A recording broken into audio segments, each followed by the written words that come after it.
Apa itu takwa? Jamaah sekalian dirahmati Allah Subhanahu wa taala.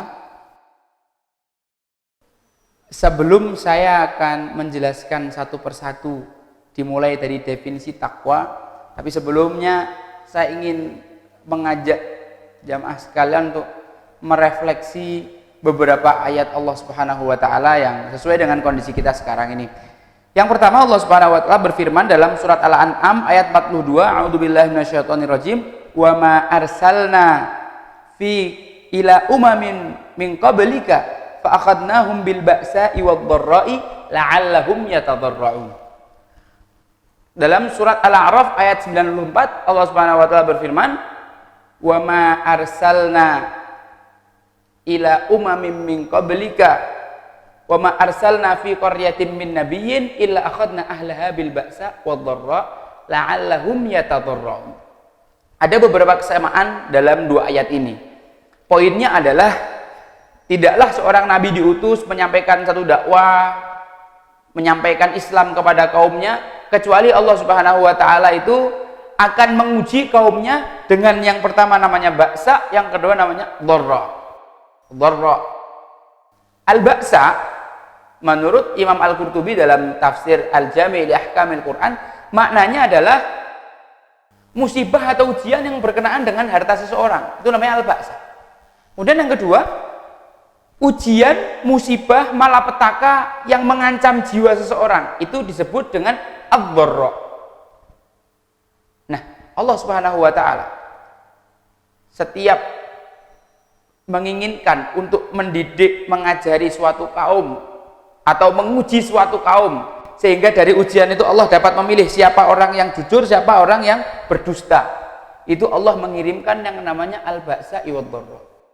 Coba kita perhatikan apa yang kita alami sekarang. Virus corona ini, dia adalah virus yang mengancam keselamatan jiwa kita, betul atau tidak? Ad-dharra. Jadi virus corona ini adalah ad-dharra.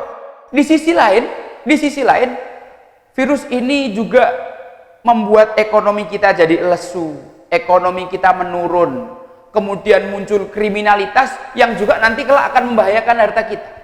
Sampai dirahmati Allah Subhanahu wa taala, ad-dharra memang biasanya selalu berpasangan dengan al-ba'sa. Ad-dharra selalu berpasangan dengan al-ba'sa. Oleh karena itu, kita harus meyakini bahwa Allah Subhanahu wa taala akan mendidik kita dengan menurunkan kedua hal tersebut, apakah secara terpisah atau menjadi satu. Tujuannya apa? Ini yang perlu kita cari tahu. Tujuannya apa? Kenapa Allah menurunkan ujian itu? Sehingga ketika ujian itu kita alami, kita tahu apa yang harus kita lakukan. Allah Subhanahu wa taala menutup kedua ayat tadi dengan perkataan yang sama, la'allahum yatadarra'un. La'allahum yatadarra'un.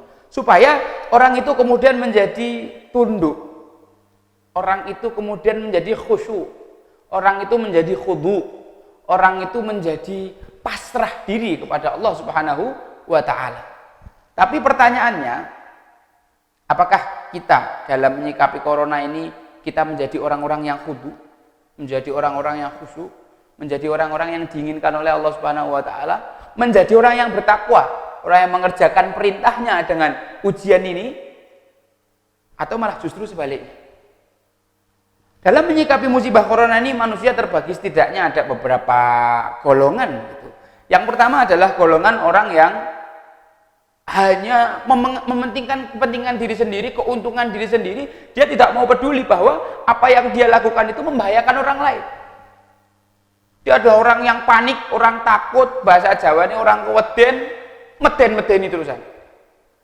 Jadi begitu kena musibah, langsung dia menimbun masker, menimbun hand sanitizer, menimbun alkohol. Padahal hal-hal tersebut sangat dibutuhkan oleh tim medis di garda depan. Dia tidak mempedulikan betapa banyak nyawa melayang dari para dokter, yang dia pentingkan hanya kepentingan dia sendiri. Dia panik sedemikian rupa, dan dia menjadi orang yang akhlaknya justru buruk. Makalah orang yang mendapatkan teguran dari Allah Subhanahu wa taala tapi dia tidak mau tunduk. Rugilah orang yang mendapatkan pelajaran berharga seperti dari Allah Subhanahu wa taala tapi tidak berubah sama sekali sifat aslinya dan sifat buruknya itu. Sebenarnya dirahmati Allah Subhanahu wa taala, ada lagi jenis kedua, orang yang kemudian dia belajar. Yang kedua adalah orang yang dia belajar.